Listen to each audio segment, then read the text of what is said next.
অ্যান্টিগার batting উইকেটেও রানে ফিরল না বাংলাদেশের টপ অর্ডার। শান্ত হৃদয়রা যেমন ইনিংস বড় করতে ব্যর্থ, তেমনি তানজিদ লিটনরা ঠিকঠাক শুরুই করতে পারেননি। কাজে আসেনি সাকিব মাহমুদুল্লাহর অভিজ্ঞতাও। সেই সুযোগে আসরের প্রথম হ্যাট্রিকও তুলে নেন প্যাট কামিন্স।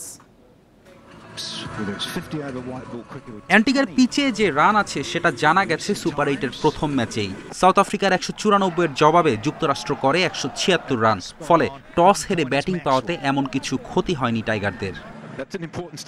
এতদিন উইকেট খারাপ থাকায় অজুহাত পাচ্ছিলেন ব্যাটাররা, এবার আর সেই সুযোগ নেই। ওপেনিংয়ে তানজিদ তামিমের টানা দ্বিতীয় শূন্য। যেভাবে ব্যর্থ হচ্ছেন তানজিদ, তাতে কিছু না করেই হয়তো আবার একাদশের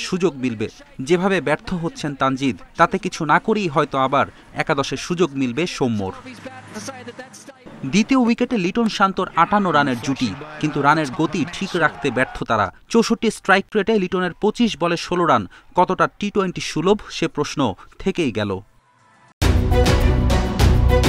দেড় যুগ ধরে ভালোবাসার নিড়ে এসিআই পিওর সল্ট। দীর্ঘদিন পর রানের দেখা পেয়েছেন টাইগার ক্যাপ্টেন নাজমুল শান্ত, তবে সেই ফর্মে ফেরার দৈর্ঘ্য 41-এর বেশি নয়। সাকিব মাহমুদুল্লাহ অভিজ্ঞ দুজনও ব্যর্থ। সাকিব 10 বলে 8 আর মাহমুদুল্লাহ 3 বলে 2 রান করে সাজঘরে ফেরেন। রিশাদকে 2 ডাউনে খেলানোর বাজি কাজে লাগেনি। অজি স্পিনকে ঘায়েল করতে পারেননি, উল্টো নিজে ঘায়েল হয়ে ফিরেছেন। রিশাদকে আগে নামানোর বাজি এলোমেলো করেছে ব্যাটিং অর্ডার।